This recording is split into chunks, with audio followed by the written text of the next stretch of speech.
The goal of this video is extremely simple. Whichever NBA team gets bingo wins. For those who maybe don't know what that means, no shame my guy, bingo means getting 5 spots in a row horizontally, vertically, or diagonally. It's possible I also had to double check the rules of bingo before this video, no shame here. Our bingo board and the 25 spots on it are identical for all 30 NBA teams and will be simulating one season at a time. Some goals will be easier for contending teams to attain out the gates, for example making the playoffs or winning a championship. I've also got though some rebuild oriented goals such as winning Rookie of the Year or improving 10 wins year over year. 2 things I need to note for clarity's sake. There's a free spot in the middle of the board that is, well, it's a free spot, duh. Also, winning a championship will net a team 3 spots on the board because that's the ultimate goal in the sport of basketball. I genuinely have no idea how this video is gonna go, so in the words of my former quarterback, let's ride. Okay, so season 1 in the books, Luka winning MVP as always, Kyrie being there changes nothing. Okay, Paulo Banchero takes home Rookie of the Year. Shouts to the rebuilding Magic Club. 6th man Ricky Rubio? Okay. I did not see that one coming. Nick Claxton, a beastly DPOY effort for the Nets. Alperen Sengun, the NBA's most improved player for the Rockets. Okay, makes sense. Luka, Ja, Giannis, LeBron, and Jokic make All-NBA first. Shouts to the homie Shea making All-NBA second, along with Trae Young, Tatum, Jimmy G Buckets, and Embiid, forever the runner-up. All-NBA third team also counts towards our bingo board. Harden, Steph, KD, Cat, and bam. Okay. Somehow Luka made all defensive first team. That's insane. Come on, man. He made it along with Shea, Giannis, Jaren Jackson Jr., and Mr. DPOY himself. That makes more sense. The Lakers were all overall defensive second. That's ironic because they're horrible defensively. Next to Lonzo, Ant Edwards, and Evan Mobley. Final all blank team to look at, all rookie first team. Paulo, of course. Keegan Murray, nice. Couple of Pistons. Toit, Walker Kessler. Better than Rudy Gobert, many are saying. All rookie second, we got Ben Mathurin, Chet Holmgren, couple of Rockets, and Jeremy Sohan. Okay. Qualifying for the playoffs in year 1 out west. Dallas and the Lakers, Golden State and Memphis? Nah, that's a first round matchup. Nuggets, Thunder, okay, OKC. I see you, Pels, Suns rounding it out. Back east, we've got Cavs, Raptors, LeBronto, Bucks, Bulls, of course, Celtics, Hawks, and finally Sixers, Knicks. Luka is on a one-man mission to get bingo for the Mavs in one season. No, seriously, I'm actually concerned this video might be over in the matter of seconds. He set a new franchise record with 63 points in a game. He actually grabbed the top 4 spots. Imagine that. Another specific spot on our bingo board is 1,100 or more second chance points. Congrats to the Knicks, Pistons, and Pelicans for hitting that mark. Very interesting. I'm on the lookout for teams that are rocking a full 84 plus starting lineup. Technically, Joe Ingles is starting for the Bucks, but they're going 6 deep with 84s, so I'm gonna go ahead and count it. Lord have mercy. The Mavs shot over 40% from 3 as a team. The only team in the league. Gosh darn it, they're destroying this game. What? Fortunately, Dallas narrowly missed out on winning 70% of their games. In fact, Cleveland is the only team to claim that spot. I mentioned in the intro, we're also tracking teams who win 10 or more games year over year, showing some rebuilding, some improvement. The Cavs smashed that. Shout out to Donovan Mitchell. The Lakers won 13 more games in their dreams. Okay, Orlando, nice little season. The Pelicans crushed it. And finally, the Thunder. Yeah, the Thunder. They destroyed that goal. The 76ers, the Cavaliers, the Nuggets, the Pacers, and the Spurs, interesting, all finished the season with 7 players averaging double figures in scoring. We had Joel and Harden for Philly, as well Evan Mobley, Jarrett Allen for the Cavs, the only teammate duos in the league to average dueling double-doubles. Cool. And the final post-regular season thing to look at for our bingo board, the league leaders, baby, let's go. Not many surprises among the points leaders, except Zach LaVine, I suppose. Luka finished second in rebounding, of course. Like, why not? He also finished second in assists, just behind Trae Young and the usual suspects in there too. Markelle Fultz sneaking into the top 6 of steals per game for Orlando. Good work. Mitchell Robinson and Walker Kessler for the Knicks and Jazz respectively in the top 6 in blocks. I set top 6 as a threshold, but then I also added a spot for top 3 and for league leaders of those stats we just looked at. We were onto the playoffs of year 1, wherein the Thunder upset the Nuggets in the West, Memphis topped the Warriors, and of course Dallas won everything. Pretty chalk in the East with one exception. Giannis and the Bucks dusted first round by that man Zach LaVine and the Bulls. He's on a mission. We had one game 7 though, Pelicans, Suns, and this one was pretty anticlimactic. 25-point win for the Pels, and oh my word, I definitely completely forgot that Kevin Durant, you know, he's on the Suns, just got traded there. Yeah, I'm an idiot, but KD, he's a choker, my word. On to round 2. The Mavericks are an absolute force. We know this. They took down Ja and the boys in 5 games, while the Pelicans continue to cruise with a 6-game series win over OKC. Back east, the 70% winning Cavs were second second rounded by the Bulls. Wow. While the Sixers and Celtics went to Game 7. Once again, though, another blowout, convincing victory in Game 7. This time for the Boston Celtics down at the Garden. Or actually,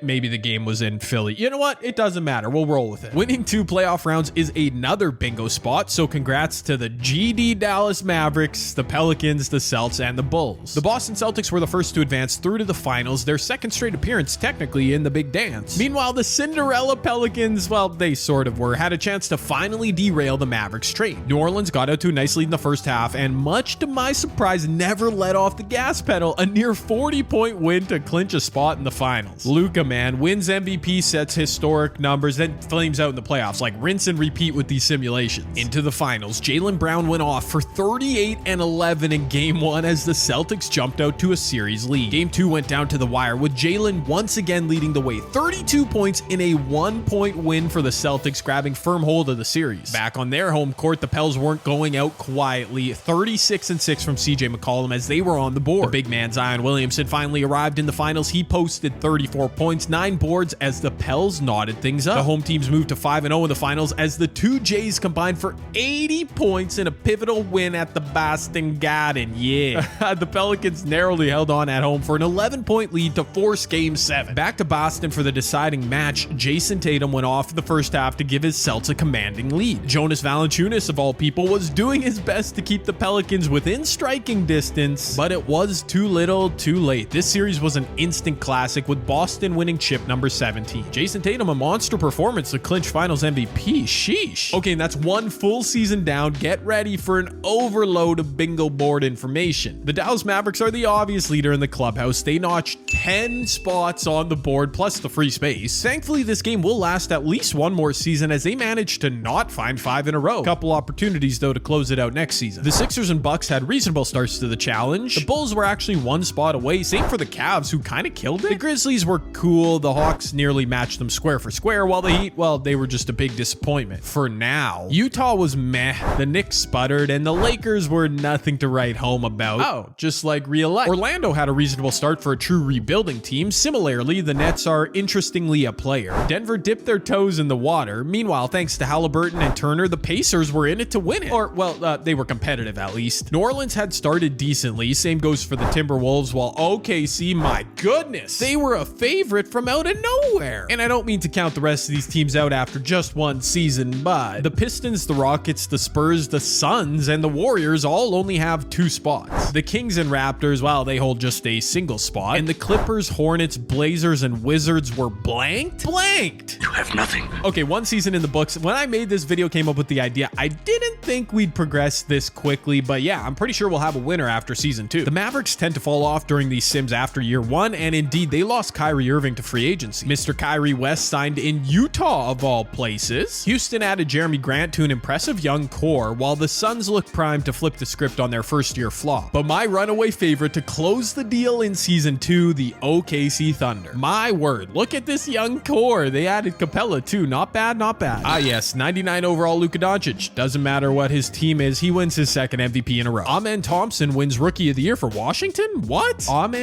Another Thompson, Clay, wins 6th Man of the Year. Okay then. A Disney takes home DPOY for the Lakers, and LaMelo with a massive season to win Most Improved. No new spots claimed for All NBA first, Luka, Shea, Tatum, LeBron, and Jokic. Nor from second team save for LaMelo, who gets an All NBA spot for Charlotte. Okay. Halliburton, the lone newcomer on All NBA third. I see you, Indiana. Couple new spots grabbed via the All Defensive teams, as the rookie Thompson made first team and Victor for the Spurs made second team. A slew of new spots from all rookie teams, both Thompson twins for the Wizards and Hornets respectively. 4 new teams represented on the second team. You can see it right here. I don't need to read them all. Playoffs? 4 new teams in the dance in season 2. I don't know why I said that. The Houston Rockets and San Antonio Spurs in the West, the Pistons and Magic in the East. The single most noteworthy thing about our season 2, Luka Doncic became just the second player in NBA history to win MVP despite his team missing the playoffs. Ja Morant broke his own franchise record for points in a game, earning another spot for the Grizzlies. 4 teams crossed the 1,100 second chance points threshold. The Cavaliers, Nets, Wizards, and strangely enough, the Pistons for a second straight season. I mean, they just love the glass, baby.